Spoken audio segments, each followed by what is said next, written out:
परिचय।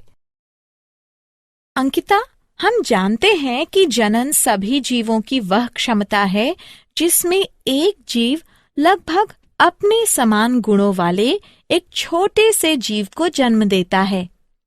हाँ, हम ये भी कह सकते हैं कि जनन वो प्रक्रिया है जिसके द्वारा प्रजातियां यानी स्पीशीज आगे बढ़ती हैं।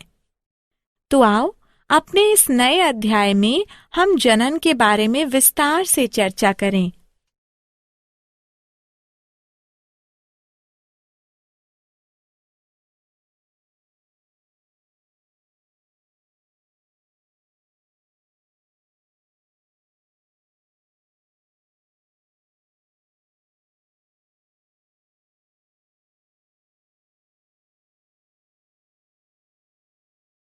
उद्देश्य। इस पाठ के अंत में आप निम्न करने में सक्षम हो जाएंगे: जनन को परिभाषित करना, विभिन्नता का महत्व ज्ञात करना, जनन के प्रकारों को पहचानना, अलैंगिक जनन को समझना, विखंडन को समझना, मुकुलन की प्रक्रिया का अध्ययन करना, बीजाणु समासंग की प्रक्रिया को समझना, पुनरुद्भवन को समझना, खंडन की प्रक्रिया को समझना, कायिक जनन को समझना। जीवों की समुचित प्रतिकृति। एक ही प्रजाति यानी स्पीशीज के विभिन्न जीव एक समान दिखाई देते हैं क्योंकि उनके अभिकल्प यानी डिजाइन समान होते हैं। जनन प्रक्रिया द्वारा शारीरिक अभिकल्प के ब्लूप्रिंट निर्मित होते हैं। हम ये पहले से ही जानते हैं कि प्रत्येक जीव कोशिकाओं से मिलकर बना हुआ है तथा प्रत्येक कोशिका में केंद्रक में गुणसूत्र पाए जाते हैं। डीएनए के रूप में जनक से गुणों की संतति पीढ़ी में पहुंचाने के लिए इन गुणसूत्रों में सूचनाएं एकत्रित होती हैं।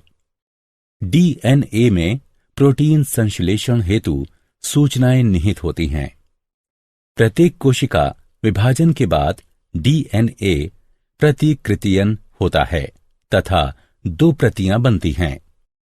कोशिका विभाजन के परिणाम स्वरूप प्रत्येक कोशिका 2 संतति कोशिकाओं में विभाजित हो जाती है। विभिन्नता का महत्व।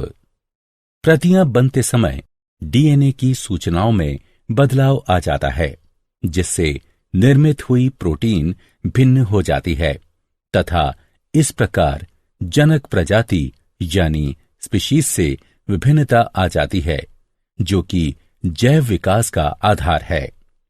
जनन की प्रक्रिया के परिणाम स्वरूप जीवों की समष्टियों द्वारा निकेत भरे हुए हैं। बाह्य कारकों जैसे ताप, जल स्तर, उल्कापात के कारण निकेत में अचानक प्रबल परिवर्तन आ जाते हैं। परिणाम स्वरूप संपूर्ण समष्टि नष्ट हो जाती है किंतु कुछ जीवों के बच जाने की संभावना रहती है। हम उपर्युक्त चर्चा को एक उदाहरण की सहायता से समझ सकते हैं।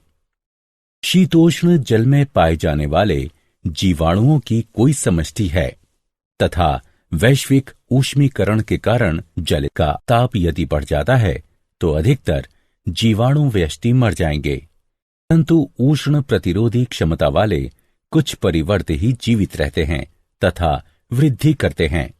अतः विभिन्नताएं प्रजातियों यानी स्पीशीज की उत्तरजीविता बनाए रखने में उपयोगी हैं।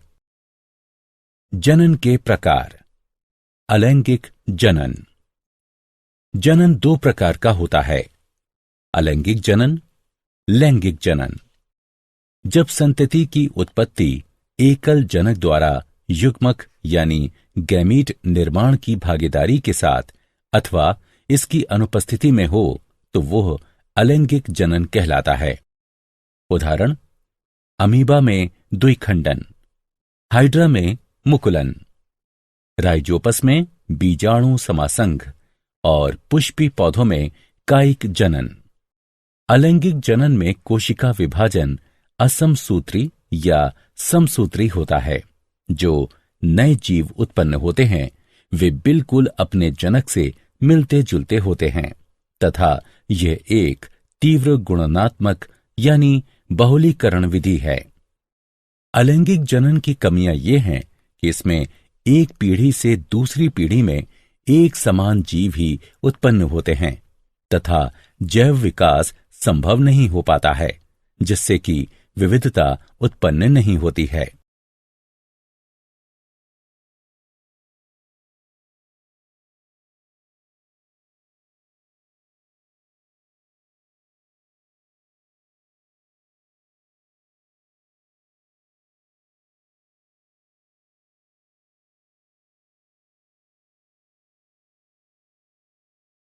विखंडन। विखंडन में पूर्ण विकसित जनक दो या दो से अधिक संततियों में विभक्त हो जाता है।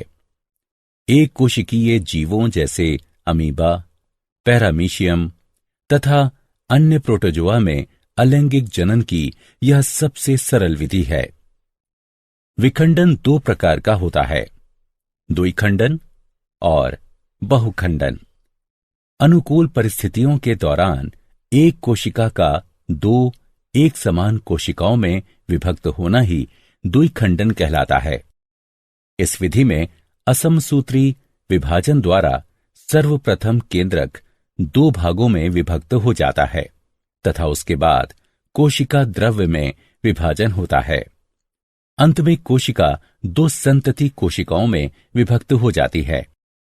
उदाहरण: जीवाणु, यीस्ट, युगलीना, अमीबा तथा पैरामीशियम। बहुखंडन जनक खंडन होता है।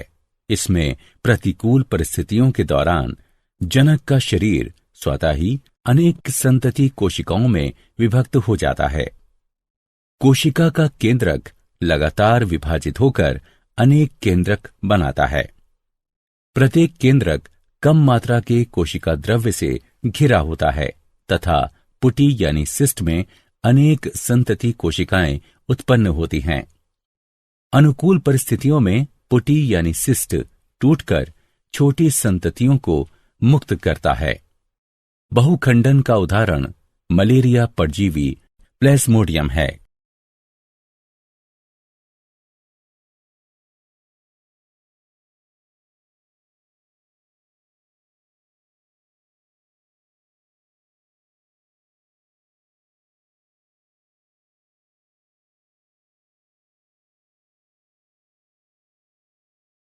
मुकुलन।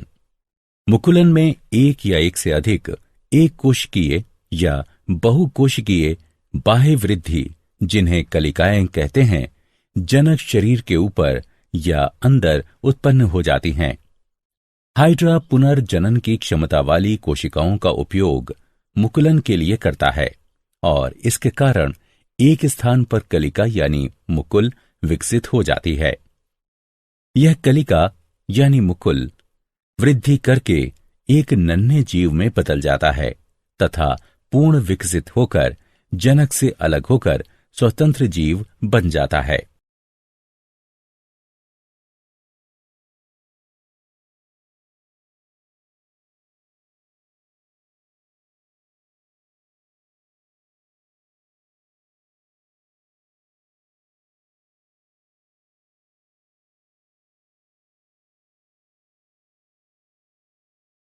बीजाणु समासंग। जब ब्रेड के एक टुकड़े को कुछ दिनों के लिए नमी और अंधेरे में रख दिया जाता है तो वायु में उपस्थित राइजोपस के बीजाणु ब्रेड पर चिपक जाते हैं और राइजोपस का एक नई कवकी पौधा उत्पन्न हो जाता है। राइजोपस में एक गांठ जैसी संरचना पाई जाती है जो कि जनन में भाग लेती है। इसे बीजाणुधानी कहते हैं। इसमें बीजाणु पाए जाते हैं जो कि नए राइजोपस में विकसित हो जाते हैं।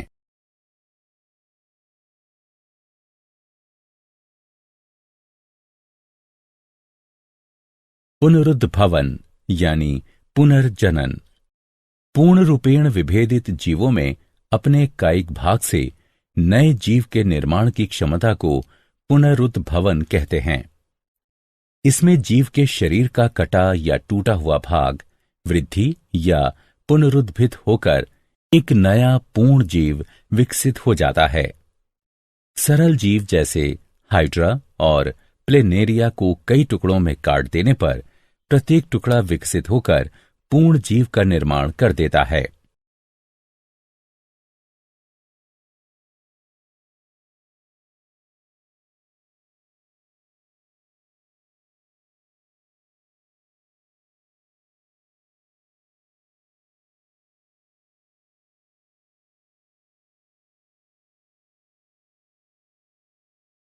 खंडन। खंडन में जनक का शरीर तरंग की क्रिया, पुराने भागों की मृत्यु और अपघटन द्वारा दो या दो से अधिक छोटे छोटे टुकड़ों में खंडित हो जाता है। सरल संरचना वाले बहुकोशिक जीवों में जनन की सरल विधि कार्य करती है। उदाहरणतः स्पाइरोगाइरा सामान्यतः विकसित होकर छोटे छोटे टुकड़ों में खंडित हो जाता है। ये टुकड़े अथवा खंड नए जीव यानी व्यष्टि में विकसित हो जाते हैं। सभी जंतुओं में चपटे कृमि शरीर का खंडन दर्शाते हैं, जो कि नए जीवों यानी व्यष्टि में विकसित हो जाते हैं।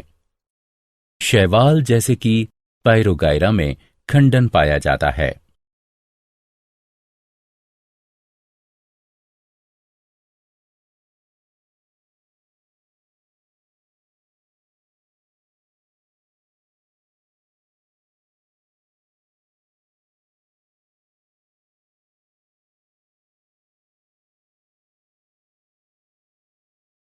कायिक जनन। कायिक जनन गुणन यानी बहुलीकरण की वह प्रक्रिया है जिसमें जनन अंग की सहायता के बिना ही पौधे के पुराने भागों जैसे तने, जड़ों तथा पत्तियों से एक नया पौधा विकसित हो जाता है। कायिक प्रवर्धन दो प्रकार का होता है, प्राकृतिक कायिक प्रवर्धन और कृत्रिम कायिक प्रवर्धन। प्राकृतिक कायिक प्रवर्धन। सभी बीज वाले पौधों में प्राकृतिक कायिक प्रवर्धन बहुत प्रचलित है। ये तीन प्रकार का होता है, जड़ों द्वारा, तने द्वारा और पत्तियों द्वारा। जड़ों द्वारा कुछ पौधे अपने ऊपर अपस्थानिक कलियों का विकास करते हैं, उदाहरण अमरूद और शीशम। कुछ गांठदार अपस्थानिक जड़ों के अलावा अपस्थानिक कलियों में भी उचित मात्रा में भोजन पाया जाता है, उदाहरण डहेलिया तथा शकरकंदी। तने द्वारा कुछ पौधे तने के बिखरने तथा शाखित प्रकंदों द्वारा कायिक जनन करते हैं, उदाहरण केला, अदरक तथा हल्दी। तना कंद आलू तथा चुकंदर में पाए जाते हैं। आलू का कंद भूमिगत शाखित तने का एक फूला हुआ शीर्षस्थ भाग होता है, जिस पर कि अनेक आंखें या गांठें पाई जाती हैं। प्रत्येक आंख में एक या अधिक कलिकाएं पाई जाती हैं। आंख पर पाई जाने वाली कलिकाओं से नए पौधे उत्पन्न होते हैं। आलू के पौधे कंदों द्वारा उगाए जाते हैं, बीजों द्वारा नहीं। ऊपरी भूस्तारी एक वायवीय कमजोर तना होता है, जैसे कि मैदानी घास, पुदीना, जो कि सतह पर फैलकर पर्व संधियों पर अपस्थानिक जड़ों को जन्म देते हैं। जब पौधे का पुराना भाग मृत हो जाता है तो जनक पौधे से शाखाएं अलग हो जाती हैं तथा स्वतंत्र पौधों का निर्माण करती हैं। बल्ब भी कलिकाएं धारण करते हैं, उदाहरण लहसुन तथा प्याज। घन कंदों जैसे क्रोकस, अरुई यानी कोलोकासिया आदि में भोजन उचित मात्रा में संगृहित होता है तथा ये अनेक अपस्थानिक कलिकाएं भी धारण करते हैं।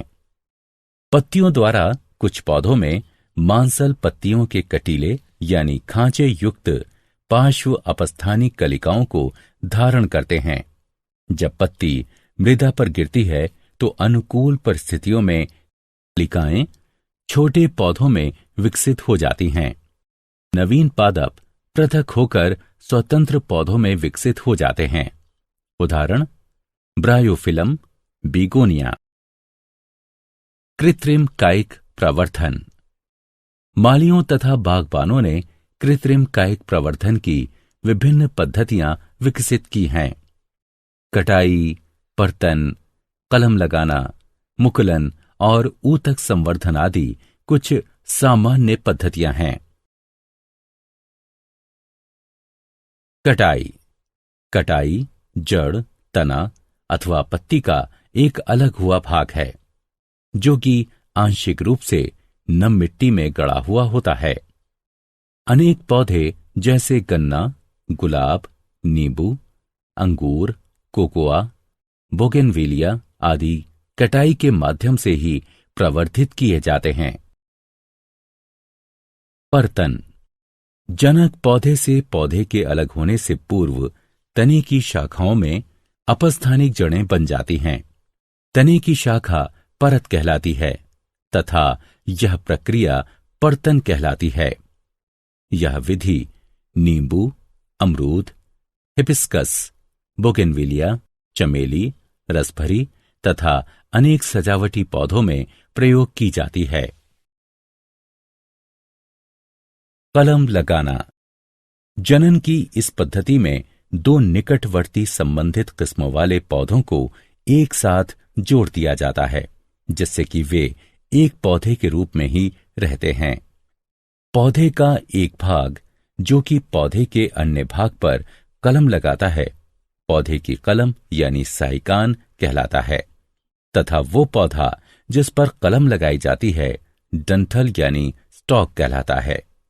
उदाहरण आम, सेब, मटर, नींबू और अमरूद। मुकुलन। मुकुलन में एक वांछनीय पौधे के तने से छालयुक्त एक छोटी कलिका यानी मुकुल ली जाती है। इसके बाद डंठल की छाल में बनाई गई काट यानी दरार में घुसाई जाती है। दोनों को बांध दिया जाता है तथा इन्हें सूखने से बचाया जाता है। उदाहरण गुलाब, आलू बुखारा आदि। ऊतक संवर्धन। संवर्धन विलियम के कृत्रिम माध्यम में पृथक या विलगित पादप कोशिकाओं अथवा पादप ऊतक के छोटे भागों में नए पादप का निर्माण ही ऊतक संवर्धन कहलाता है। पौधे के वृद्धि वाले सिरे से ऊतकों अथवा विलगित कोशिकाओं को हटाकर तथा उन्हें कृत्रिम माध्यम में रखकर पौधों को विकसित कराया जाता है। पादप ऊतक विभाजित होकर कोशिकाओं के छोटे समूह बनाते हैं जिन्हें कैलस कहा जाता है। कैलस को एक ऐसे अन्य माध्यम पर स्थानांतरित किया जाता है जिसमें कि वृद्धि तथा विभाजन के लिए हार्मोन पाए जाते हैं जिससे कि पादपक या छोटा पौधा बनता है। बने हुए पादपक को गमलों या मृदा से प्रतिरोपित किया जाता है जहां वे वृद्धि करके विकसित पौधे बना सकते हैं। यह बाह्य यानी इन विट्रो सूक्ष्म प्रवर्धन भी कहलाता है क्योंकि यह प्रक्रिया एक परख नली यानी टेस्ट ट्यूब में एक कृत्रिम पर्यावरण का प्रयोग कर जनक पौधे के बाहर होती है। यह सजावटी पौधों जैसे ऑर्किड, डहेलिया तथा कॉर्नेसन के लिए प्रयोग की जाती है।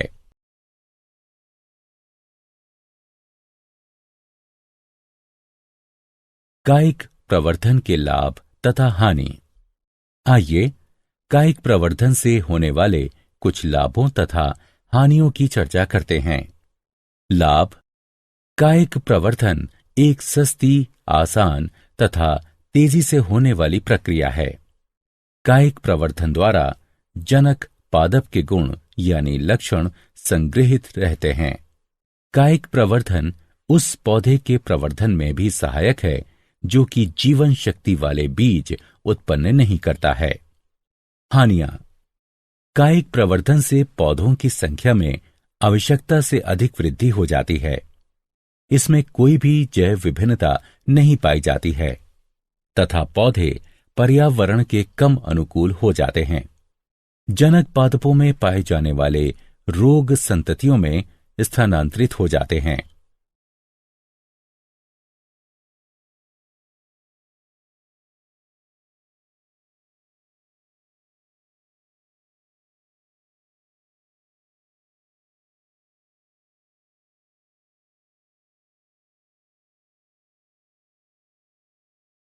क्या आप जानते हैं, यकृत में बहुखंडन के दौरान प्लेज्मोडियम लगभग 1000 संतति कोशिकाएं उत्पन्न करता है, जबकि लाल रुधिर कणिकाओं में बहुखंडन के दौरान ये 12 से 24 संतति कोशिकाएं उत्पन्न करता है, जिन्हें खंडजाणु यानी मीरोजोइट कहते हैं। जीर्णोद्धार पुनरुद्भवन शरीर की खंडित कोशिकाओं के पुनर्निर्माण की एक प्रक्रिया है। उदाहरण, मानव में नवीन लाल रुधिर कणिकाओं द्वारा मृत लाल रुधिर कणिकाओं का प्रतिस्थापन तथा घाव भरना। पुनर्निर्माण यानी पुनरुत्पादन। पुनरुद्भवन शरीर के खोए हुए भाग के पुनर्विकास की एक प्रक्रिया है। उदाहरण, छिपकली में पूंछ, हाइड्रा, प्लेनेरिया आदि। बुलबिल छोटी मांसल विशेषीकृत कलिकाएं होती हैं। जब वे भूमि पर गिर जाती हैं तो नए पादप को जन्म देती हैं।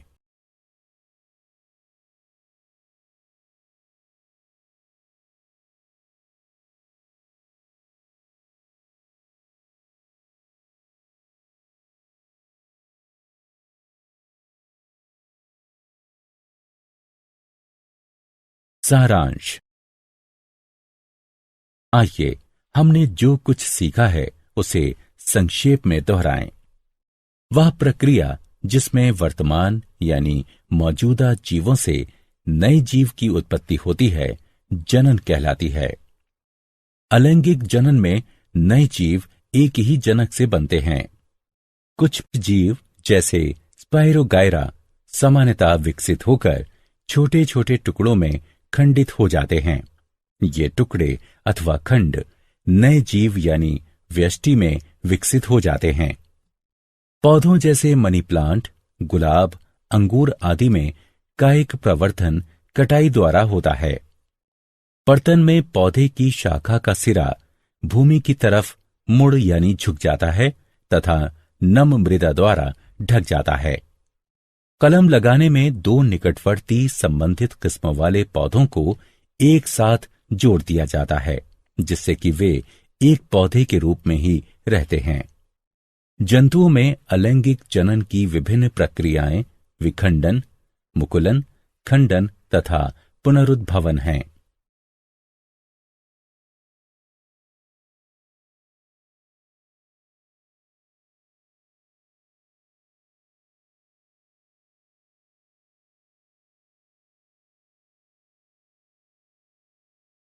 जनक जंतु के दो या अधिक संतति कोशिकाओं में विभाजित होने की प्रक्रिया को खंडन कहते हैं। विखंडन दो प्रकार का होता है, द्विखंडन तथा बहुखंडन। द्विखंडन में दो संतति कोशिकाओं का निर्माण होता है। बहुखंडन में अनेक संतति कोशिकाओं का निर्माण होता है। मुकुलन में एक या एक से अधिक एक कोशिकीय या बहुकोशिकीय बाह्य वृद्धि, जिन्हें कलिकाएं कहते हैं, जनक शरीर के ऊपर या अंदर उत्पन्न हो जाती हैं। यीस्ट में कलिकाएं एक कोशिकीय होती हैं, जबकि हाइड्रा, स्पंज आदि में बहुकोशिकीय होती हैं। कलिकाएं बहिर्जात अथवा अंतर्जात होती हैं। खंडन में जनक का शरीर दो या अधिक भागों में खंडित हो जाता है, जिसमें से प्रत्येक विकसित होकर एक जीव का निर्माण करता है।